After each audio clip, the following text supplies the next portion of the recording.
예, 안녕하세요. 2026년 5월 18일 부동산계의 갈릴레오, 정한영입니다. 진실은 항상 시간이 지나야 증명되고 대중으로부터 인정받습니다. 근데 이제 많은 사람들이 자기에게 설명해 봐라. 네가 잘 설명하고 네 말이 맞으면 내가 너를 지지하겠다. 에코나. 예, 그것도 수준이 있어야 알아듣는 거고요.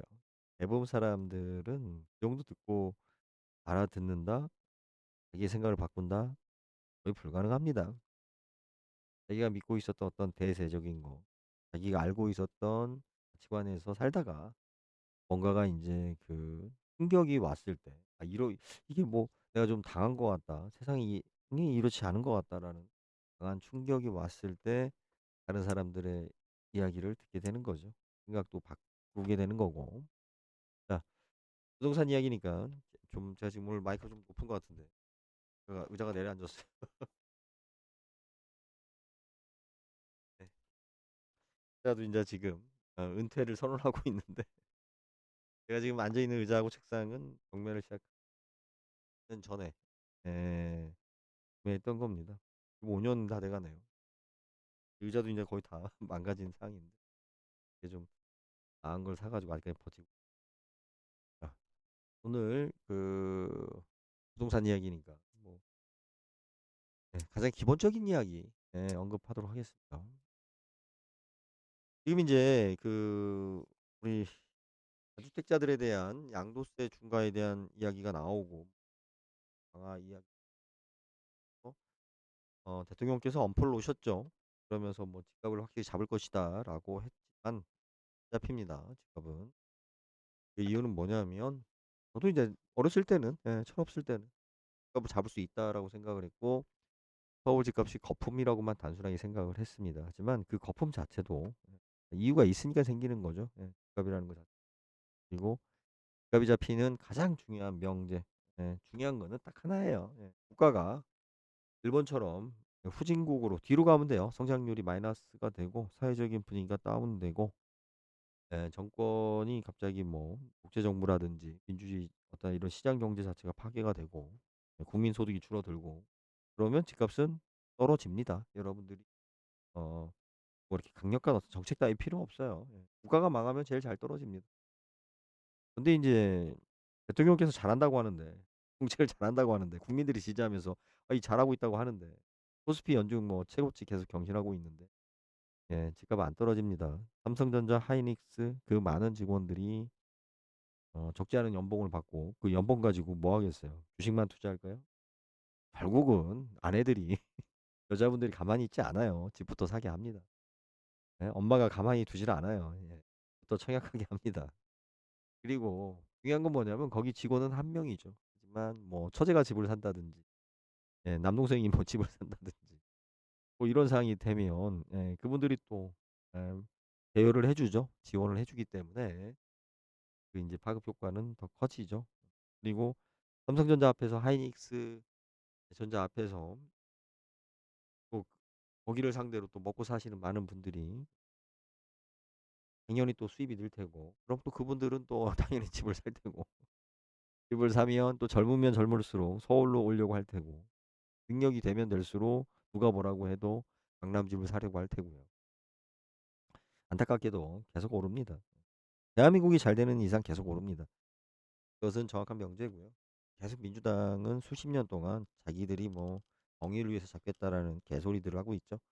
그래 놓고 본인들도 이게 제가 개인적으로 좀 아시는 분들이 있으니까 이렇게 사적에서 해 보면 다 강남집을 부러워하고 또 사고 싶어 해요. 혐의입니다. 연애 욕심은. 중요한 건 뭐냐면 집값을 잡는 게 아니고요. 집을 살 수 있는 사회적인 여건과 기회를 만드는 거죠. 그런데 제가 민주당이 절대로 집값을 못 잡는다 장담을 하는 이유가 저는 잡을 수 있어요 저는. 저는 확실한 정책안이 있습니다.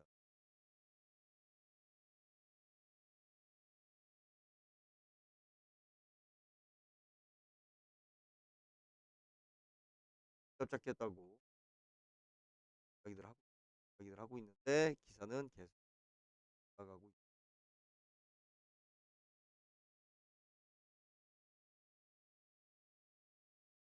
하려고 그랬는데 생각이 안 났어요 갑자기. 아무튼 네, 지갑은 못 잡고요. 중요한 거는 "전셋값이 오른다."라고 하고 뭐 전세를 사는 것을 서민 코스프레를 하시는데 서울은 아닙니다. 분명히 말씀드리지만. 그리고 지방도 마찬가지예요. 전세로 살 수 있는 조건이면 사실은 주택을 충분히 청약해도 됩니다. 그런데 왜 전세로 사는 건가요? 집 사기가 어려워서? 아니에요. 네, 집 같지 않은 집 사면 돼요. 좀 수준 낮은 집 사면 되죠. 왜 좋은 것만 사려고 그래. 청약 통장을 원하기 때문입니다. 청약 통장을 통해서 남들보다 좋은 집 싸게 살 수 있다고 하니까 그거에 대한 기대로 본인들은 전세에 있는 겁니다. 그러면서 집주인들이 마치 불로소득을 얻는 것처럼 이야기하지만 지금 현재 여러분들이 꼭 아셔야 될 게 대한민국의 임대 주택 임대 가격은 다른 선진국에 비해 굉장히 저렴합니다. 그 이유가 뭐예요? 집주인들이 자기가 산 가격보다 손해 보고 임대를 놓기 때문이에요. 왜? 자기는 나중에 그냥 그 집에 들어가서 살면 되니까. 임대 수입이 목적이 아니기 때문에. 이게 되게 중요한 이야기예요. 대부분의 집주인들은 임대 수입이 목적이 아니기 때문에 잠시 내가 부담을 덜고 빈집으로 둘 수 없으니까 임대 시장에 싸게 놓는 겁니다. 그래서 많은 분들이 굉장히 저렴하게 임대주택에 살 수 있는 거예요. 특히 전세 같은 경우는 말도 안 되는 거죠. 주인은 10억에 주고 사서 주인은 10억에 주고 사고 예, 세입자들은 5억에 들어와서 전세 살고. 그죠? 선순위 담보가 있게 되면 뭐 3억 4억에도 들어와요. 5억도 안 되는 가격에. 심지어는 예를 들어서 예전에 동탄 같은 경우도 그랬죠. 뭐 지금도 마찬가지지만 분양을 예를 들어서 15억에 했는데 집주인이 한 8억에서 뭐 10억 정도 대출을 뺐어요. 그럼 전세 얼마 들어옵니까? 한 2-3억에 들어옵니다. 선순위 있다라는 이유로. 본인은 그렇다고 해서 뭐 우리가 집값 분양가를 봤을 때 실질적으로 전세금을 떼일 염려도 없고 또 고 정도 되면 주택보증보험에서 지금 어느 정도 인정을 할지 모르겠지만 또 보증보험까지 들어주고 실질적으로 위험에 비해 그죠? 상당히 안전장치가 많이 마련되어 있어요. 그럼에도 불구하고 실제 매입가보다 훨씬 더 싼 가격으로 들어오고 재산세도 안 냅니다. 그리고 무주택자로서의 혜택도 받아요. 그죠? 본인들이 그걸 선택한 거예요. 그리고 나서 자기가 원하는 집을 그죠? 좋은 조건이 돼서 뭐 일부 폭락론자들이 이야기하는 것처럼 떨어진 다음에 사든지 청약이 돼서 사든지 아니면 뭐 이민을 가든지 하여튼 자기 계획대로 본인들이 전세에 들어온 거예요. 우리나라에 많이 있는 제도 전세. 그런데 그렇게 살다가 집주인 입장에서 봤을 때 돈이 처음에 급하니까 10억에 내가 분양받은 집을 5억에 전세를 놨단 말이에요. 그런데 이제 실질적으로 여건이 좋아지면서 내가 6억이나 7억이나 전세를 올려야겠다라고 하면 개거품 물고 난리를 치죠. 옛날에는 집주인들이 너무 갑질이 심했어요, 솔직히 말해. 그런데 그때는 또 집이 원체 부족했고. 하지만 요즘은 아닙니다. 이게 이제 대표적인 게 여성 인권에 관한 것도 보면 우리가 뭐 노동 시장도 마찬가지지만 여성 인권 같은 경우도 보면은 툭 하면은 뭐 비교적인 어떤 사고니 뭐 우리나라 남성들에 대해서 막 좀 심했죠. 그 페미니즘적인 2000년도 초반에. 제가 그거 보면서 참 어이가 없었는데. 그거는 우리 부모 세대들과 우리 조부모님 세대들의 이야기고 저도 지금 50이 넘었지만 저희 세대까지만 되면서부터 여자들이 더 기가 셌어요. 여자들이 권리가 더 셌고. 그런데 마치 뭐 제사 때문에 시댁에 안 가겠다. 아직도 이딴 소리를 하는 예? 가시나들이 있는데 솔직히 말해 제사 때 시댁 가는 건 요즘은 행운이죠. 그 비싼 음식들 제사 안 지내면 추석 때 뭐 제대로 먹을 것도 없어요. 그죠? 추석 때 시댁 갔다 오면 한 살림 해 갖고 오죠. 저희 여동생들도 그렇고 저희 집도 그렇고 저도 좀 아쉬운 게 뭐냐면 이제 큰어머님이 요리사 출신이시기 때문에 예전에 큰 집에서 제사를 지낼 때는 또 인제 그 친척들이 많으니까 고생 많이 하셨죠. 좋은 음식 참 많이 싸 주셨어요. 너무 좋았어요. 저희 집사람도 좋아했죠. 그러니까 인제 저희가 인제 제사를 지내게 되면서 저희는 또 그래도 예예 또 어머님도 또 옛날 분이시라 근데 뭐 힘들다고 막 제사를 반찬을 적게 하면 아쉬워요. 요즘 어디 가서 사 먹으려면 비싼데. 예. 그죠? 고사리 같은 거 나물 무치기 힘들다고요. 이 참. 다 옛날 얘기를 옛날에 힘들었던 여성들의 이야기를 갖다가 요즘 여자들이 마치 자기들이 힘든 것 마냥 권리 주장이나 해서 갖다 붙이고 여자들의 이런 논리는 좀 심하죠. 저는 이제 집사람하고 얘기할 때도 여성 비하 발언을 굉장히 좀 심하게 하는 편입니다. 예. 그렇게라도 위로를 받아야 되니까. 제가 학대받고 있기 때문에. 착취당하고 있기 때문에. 자, 전세도 마찬가지예요. 객관적으로 보자고요. 전 세계에서 대한민국 전세가 제일 쌉니다. 임대 시장이 지금 대한민국이 제일 싸요. 예. 고 부분만 봐도. 그러면 이제 그런 이야기하죠. "집주인은 집값 올라서 나중에 좋지 않냐." 좋지도 않아요. 집값 오르는 거나 오르는 거지 그건 서울의 일부 이야기고 그리고 또 올랐다고 해도 실상 또 그렇지 않고 계속 오르는 것도 아니고. 그러니까 사실은 집값은 과거에는 뭐 이렇게 뭐 폭등한 사례가 있었죠. 하지만 대부분 집들은 그렇게 폭등한 경우가 없고 또 폭등했다라는 거는 뭐예요? 언론에서 그렇게 또 과장되게 말하는 게 많이 있어요. 그러니까 집주인들이 그렇게 폭등하니까 "니들은 집값으로 돈 많이 벌지 않냐? 왜 세입자들한테 뭐 이렇게 좋은 마음으로 나다 어쩌다 지랄들 하는데." 솔직히 말씀드리면 대한민국 세입자들은 전 세계에서 가장 좋은 조건으로 지금까지 살아왔습니다. 돈이 없는 것까지 뭐 돈을 뭐 만들어 줄 수는 없잖아요. 나도 없는데. 자, 그런데 지금 깃갑을 잡겠다고 민주당에서 뭐 떠들고 대통령께서 떠들고 막 그러는데 이거는 현실도 없고 그냥 정치적인 쇼예요. 여러 가지 뭐 이야기하고 뭐 공정 이야기 했었고 떠드는데 다 개소리고요. 또 뭐 마치 집을 가진 사람들은 투기를 했고 주식을 한 사람들은 뭘 했어요? 투자를 했다라는 이런 말도 안 되는 논리가 지금 대한민국에서 이 매부쇼 같은 그런 방송에서 막 떠드는데 참 그건 정신승리예요. 여러분들 주식은 매일 쳐다보죠? 매일 안 쳐다볼 수 있어요? 집값 집값을 갖다가 매일 쳐다보는 사람이 누가 있어요? 없어요. 항상 이야기하지만 부동산을 소유하는 사람들은 일단은 생활 자체가 달라요, 마인드 자체가. 주식을 소유하는 거와. 그 돈에 대한 삶에 대한 어떤 가치관 자체가 더 나은 사람들이 부동산을 소유하다 보니까 그 사람들이 부자가 될 확률이 높은 거지 단순히 부동산을 사서 부자가 되는 게 아니에요. 인제 이렇게 지금 현재 이런 어떤 부동산 시장을 막 조이게 되면 어떤 일이 생기냐면요. 능력 없는 사람들은 집을 인제 많이 소유할 수 없게 되죠. 그럼 인제 그것이 매물로 나와서 가격이 떨어진다? 그럼 환상적인 소리로 참네.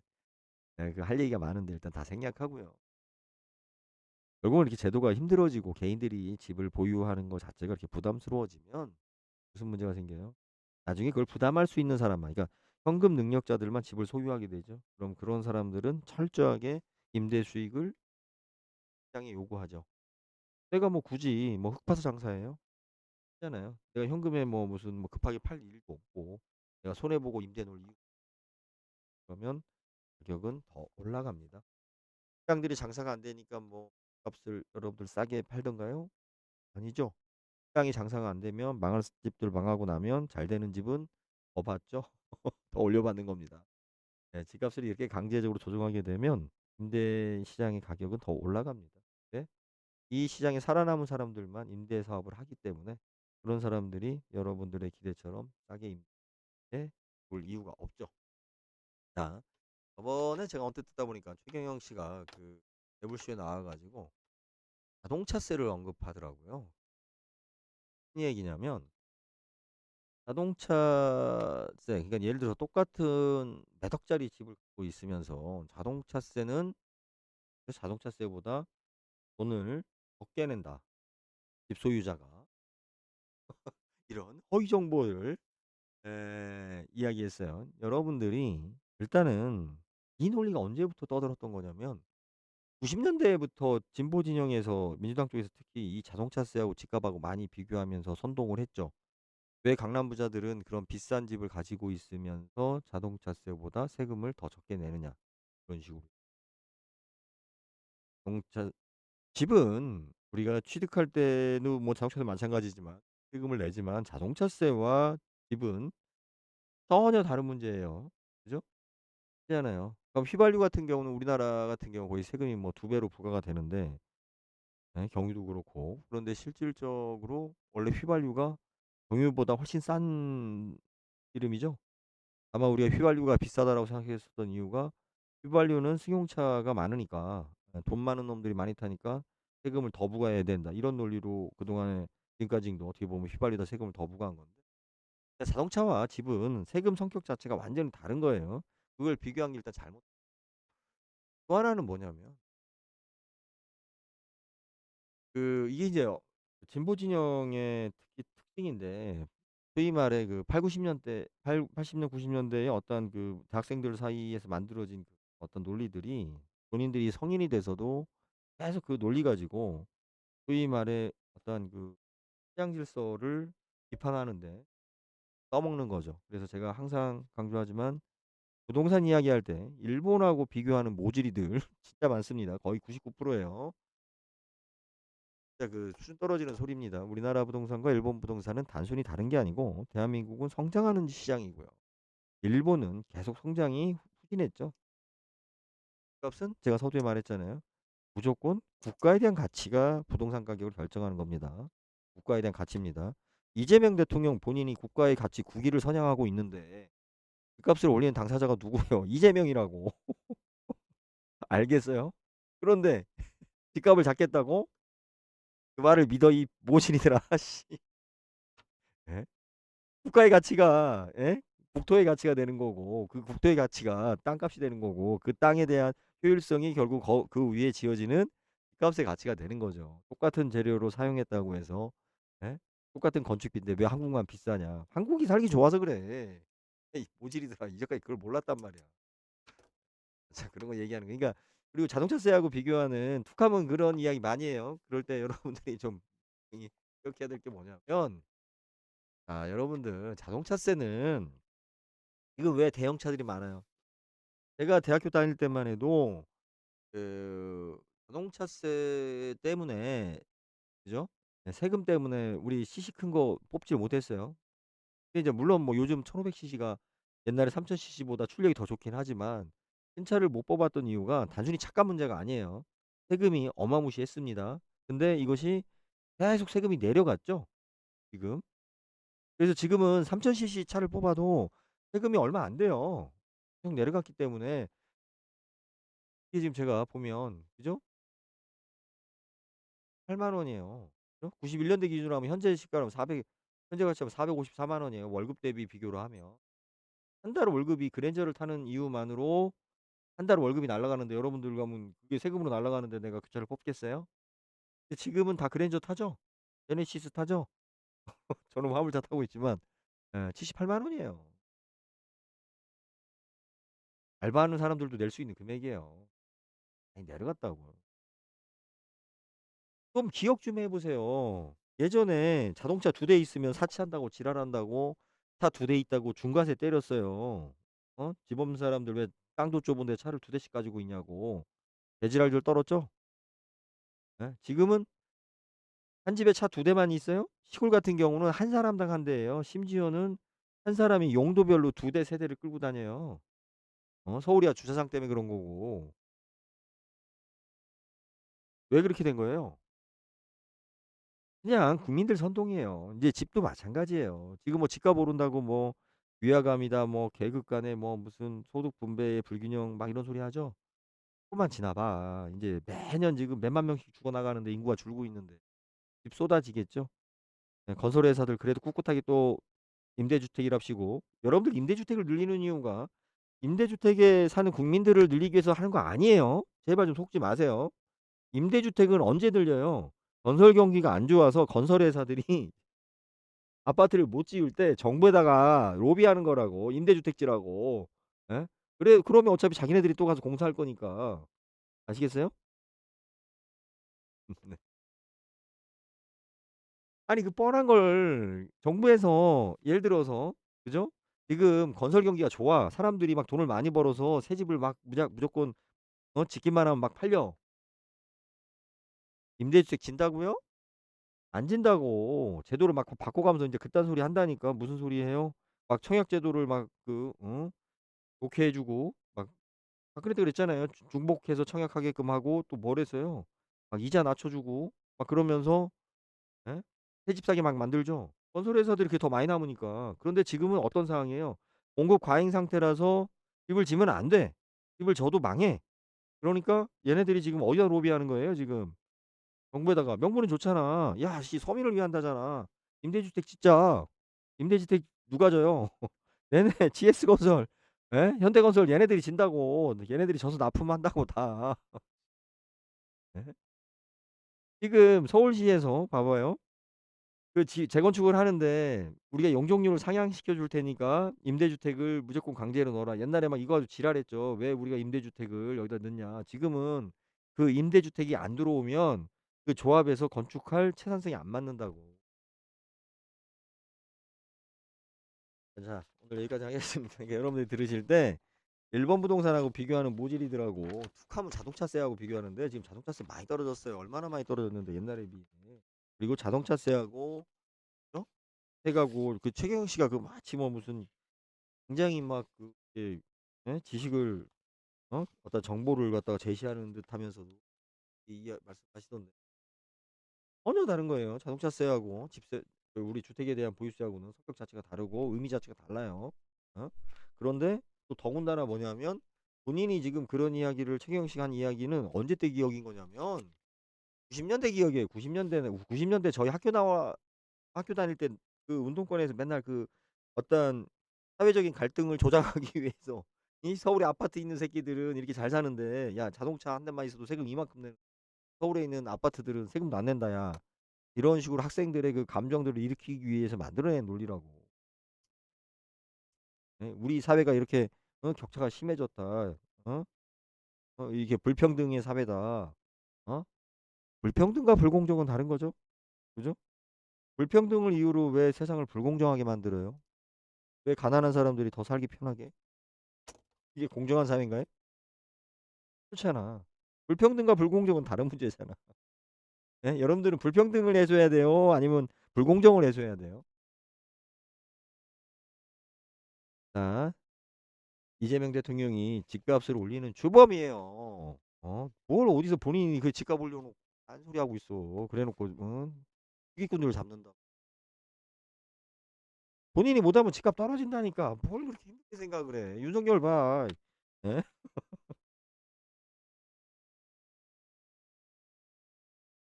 일본이 집값이 떨어지는 이유가 뭐예요? 정치를 잘못했잖아. 걔네들 개판이잖아. 네, 그렇게 쫓아가는 겁니다. 자, 일본보다 대한민국 국민 소득이 더 높아졌습니다. 과거 일본보다 대한민국이 더 고령화 사회가 되었습니다. 그런데도 대한민국은 집값이 안 떨어지고 있어요. 이거 펌이 떨어질 거라고 개지랄 떨었던 사람들 많죠. 그리고 아직도 이런 모지리 같은 이야기를 하는 사람들이 있어요. 가장 기본은 뭡니까? 기본적인 정의는 부동산은 국가의 가치입니다. 나라의 국위입니다. 네, 이재명 대통령께서 대한민국 국위를 떨치고 계시기 때문에 값은 올라갑니다. 문제는 뭐냐면 노인들이 많다 보니까 오래된 집들이 잘 안 팔리죠. 이건 뭐 숙명이고 어쩔 수 없는 거고 분양가는 계속 올라갈 수밖에 없어요. 인플레이션도 그렇고 대한민국에 대한 인기가 높아지는데 뭐 어쩌겠습니까. 그래서 사실은 집값을 잡는 게 아니라 우리가 그 집을 얻을 수 있는 새 집을 얻을 수 있는 청약 제도를 손봐야 돼요. 저는 있죠. 그거는 제가 정책 제안을 지금 정부 쪽에 하려고 그걸 하고 있습니다. 여기까지 하겠습니다. 예, 감사합니다.